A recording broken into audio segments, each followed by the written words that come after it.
Maybe the most well-known armored vehicle of World War II, the Tiger tank, or as it was officially called, the Panzerkampfwagen VI, is one of the symbols of the war. And there's not many people who wouldn't recognize its signature shape immediately. But how and why it was developed, this is what we will look into today. So let's jump in.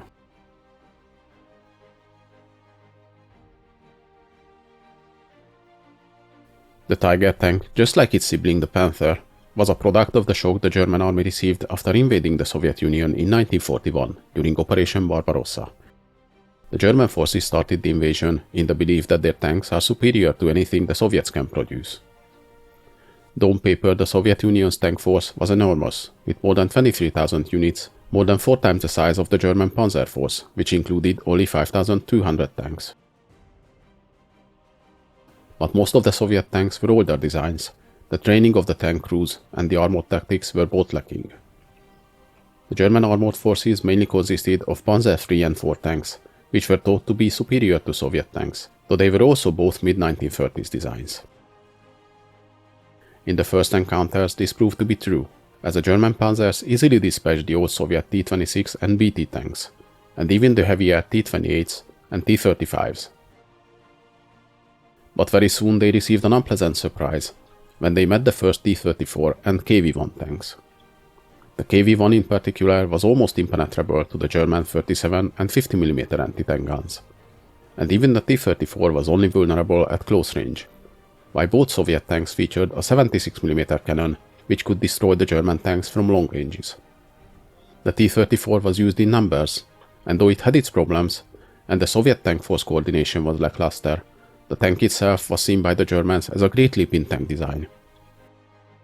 A strong combination of maneuverability, thanks to its V12 diesel engine, good firepower with its 76mm gun, and good protection thanks to its sloped armor. The Germans realized that T-34 design surpassed their Panzer III and IV models, so they had to come up with more advanced designs.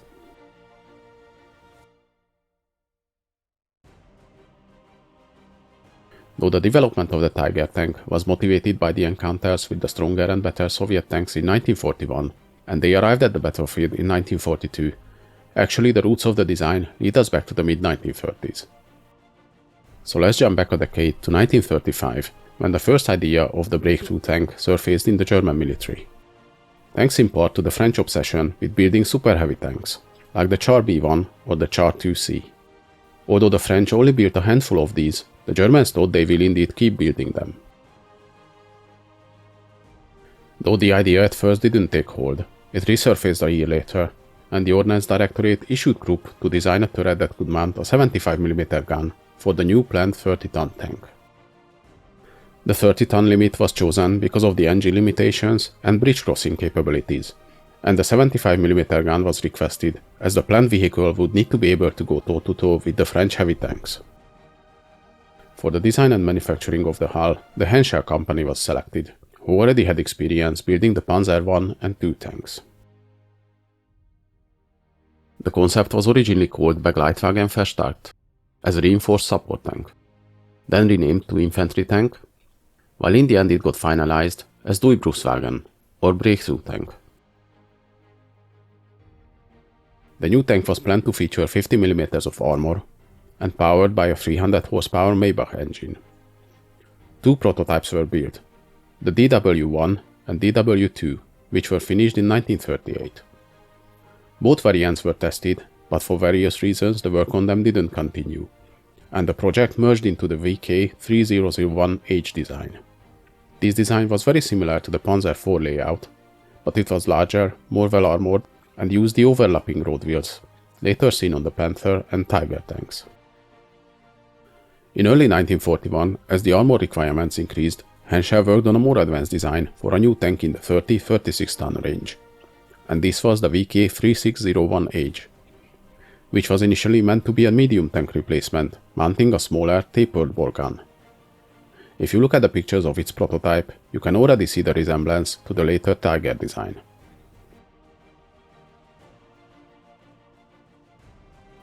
Meanwhile, Porsche worked on a heavier design, the VK4501P, carrying the 88mm gun, apparently at Hitler's request. Though at first several gun types were considered, Krupp suggested the 88mm KWK-L56 to be used.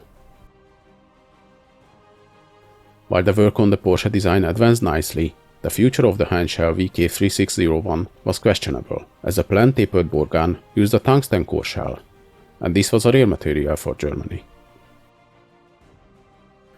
Apparently, Hitler's decision was the one that pushed the Tiger project the way it was meant to move. In a meeting in May 1941, he demanded a well-armored heavy tank to be developed, with 100mm frontal armor, and a gun that could penetrate 100mm of armor at 1500 meters. He ordered that both Porsche and Henschel's design work have to be accelerated, and 6 of each vehicles presented by summer 1942. The Porsche design, the VK4501P, advanced well. It featured 100mm of armor on the front, 80mm on the sides and the rear, and its drivetrain was a hybrid petrol-electric design. The first model was completed in April 1942. Henschel, on the other hand, had a much more difficult job. They had to design a new hull capable of carrying the 88mm gun in the same turret designed for the Porsche model. Pressed by the deadline, Henschel created a larger version of the VK3601 chassis, which would fit the larger turret mounting the 88mm gun. Because they only had about a year to finish the 45-ton design, this led to the new tank using different parts from the earlier VK3601 and DW designs. It used the transmission, the steering, the running gear, and shock absorbers from the earlier designs. Basically, the only new parts were the engine, fuel tanks, and cooling system. The turret was similar to the one on the Porsche design, with only minor modifications. The newly designed hull was wider above the tracks, and it also featured 100mm thick armor on the front, and 80mm on the sides and the rear, similarly to the Porsche design. The armament of the new tank was not finalized, however. Up until the summer of 1942, the 75mm KWK-L70 gun was considered as well, but in July the decision was made to stay with the 88mm gun. Here you can see a mock-up turret and gun on a wooden chassis, which would have been the Tiger H2 version. After the decision to use the 88mm gun, this turret design and the infamous 75mm L70 gun was used on the Panther tank.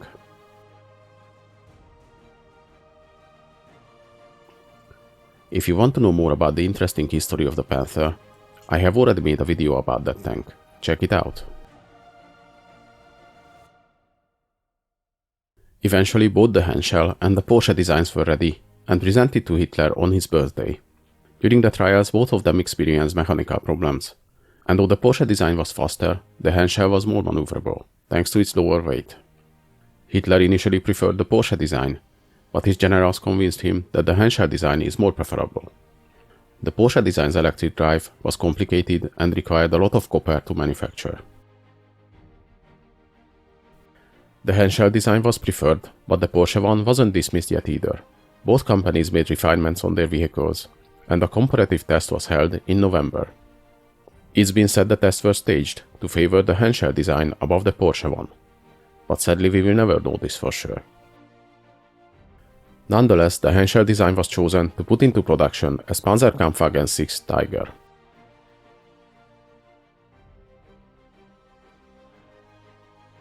It was in production for a bit longer than 2 years, and because of its highly complicated design and very expensive manufacturing, only 1,347 units were built. For a comparison, a Panzer IV tank's building cost was around 100,000 Reichmark. A Panther cost around 120,000 Reichmark, while one Tiger tank's manufacturing cost was estimated somewhere between 250,000 and 300,000 marks. From the material and price of one Tiger, the Germans could manufacture almost 4 assault guns. Also, here's an interesting little information. The Tiger tank's manual was filled with funny drawings to keep the attention of the crews and actually made them read it. Now let's take a quick look at the actual technical specifications of the tank. The Tiger weighted 54 tons, or 57 tons in late model configuration, due to its heavy armor. It featured 100mm thick armor on the hull front, and 80mm on the side and the rear. The turret was similarly armored with 100mm thick armor on the front, and 80mm on the side and the rear. The gun mantlet added another 120mm thickness to the frontal area of the turret. It used the same Maybach V12 petrol engine, developing 650 horsepower as the Panther, but being around 10 tons heavier, it was less mobile, and the weight put additional stress on the transmission. The tank had a maximum road speed of 45 km an hour, but usually it could sustain around 30 km an hour. Off-road, it was capable of around 20 km an hour speed.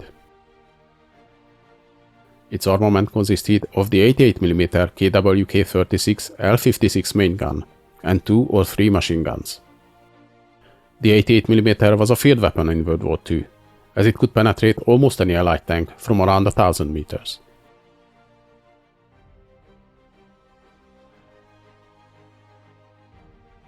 Though the Tiger had no separate versions as other German tank designs during the war, it received many smaller changes and had a few other vehicles built on the chassis. The main variants were the original Tiger H, featuring a large drum-like cupola, and the so-called cyclone filters on the back. The other main variant was the late-model Tiger E. In February 1944, Hitler decided the Panzerkampfwagen VI name to be dropped, and used the new Panzerkampfwagen Tiger Ausführung E naming.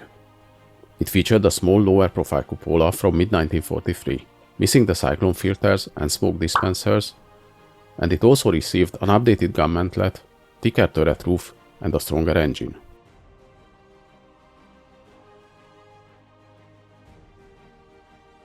The Tiger chassis was the base for the giant assault gun, the Sturmtiger, or Assault Tiger, featuring 150mm of armor on the front and equipped with a massive 380mm rocket launcher.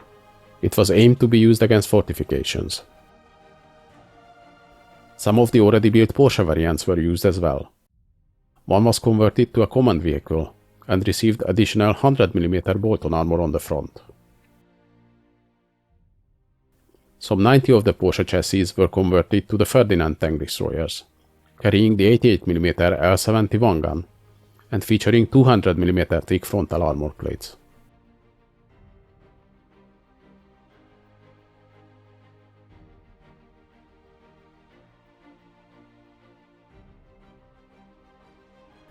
The Tigers first appeared on the Eastern Front in September 1942, months earlier than planned, thanks to Hitler's pressure to put them into action. 4 of them were sent to Leningrad, but as it turned out, the heavy tanks were nearly unusable on the swampy terrain. Their tracks sunk into the soft mud, and 3 out of 4 were disabled, either by Soviet shells or mechanical failures. Later during 1943, they fared much better, and their numbers were growing as well. They were very successful against the Soviet tanks, as the 76mm gun on the T-34s couldn't penetrate neither the front or the side armor of the Tiger at normal combat ranges. In July, 2 heavy tank battalions participated in Operation Citadel and the Battle of Kursk, but after the failed operation many of them were lost, as the retreating German army was unable to retrieve the broken down and damaged tanks. At first, the Tiger's armor was very effective against the Soviet guns, but as the Red Army received the newer guns and ammunition, it became increasingly less effective. The new 85, 122 and 152mm guns could all penetrate the Tiger's armor. In 1942, following the British success at El Alamein, Tigers were sent to Rommel amongst other reinforcements, and they first saw action in December, knocking out several M3 lead tanks. When meeting the lighter M3 and M5 tanks, and the 75mm American and 6-pounder British guns, the Tigers with their thick armor and 88mm gun proved to be very effective, although the mechanical breakdown still followed them. In April 1943, the luck favored the Allies, as during an encounter, a British 6-pounder shell ricocheted down from a Tiger's gun barrel and got stuck in its turret ring. The German crew panicked and abandoned the tank, leaving a virtually undamaged Tiger for the Allies. Soon it was on its way to England for further examination and testing. This is the famous Tiger 131, which can be seen in working condition in the Bovington Tank Museum up to this day. The examination of the captured Tiger and the realization how far in tank development the Allies are behind led to the so-called Tiger phobia of World War II. Leading to the push to put the 17-pounder gun in combat, in the form of the Sherman Firefly and the A-30 Challenger tank. The Americans also fielded their 76mm and later the 90mm guns to counter these newer, heavier German tanks. After the Allied victory in Africa, the Tigers fought in Sicily and Italy as well. But unlike the long-range encounters in North Africa, the mountainous terrain and small Italian cities were not suited for these heavy tanks. The Tigers were also deployed in Normandy after the Allied landings. And though the Allies fielded guns by that time which could knock out the Tiger, the myth of its power was very much alive, and many times Allied crews called out Tigers, when in fact they were attacked by some other German tanks. The Tiger rampage at Wilbocage just strengthened the myth, when a column of half-tracks and light tanks was ambushed by a Tiger in the town, and they were all destroyed.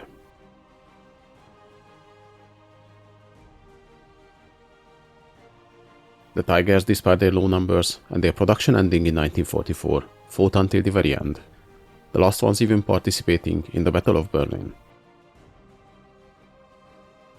The Tiger was one of the legendary vehicles of World War II. With its good armor, great gun, it was a serious threat to the Allies, though their low numbers and mechanical problems hindered their use. Being rushed into service, assembled from parts of previous designs, it still turned out to be a very effective war machine. And maybe if it wouldn't have been rushed that much, it could have been a much bigger headache for the Allies.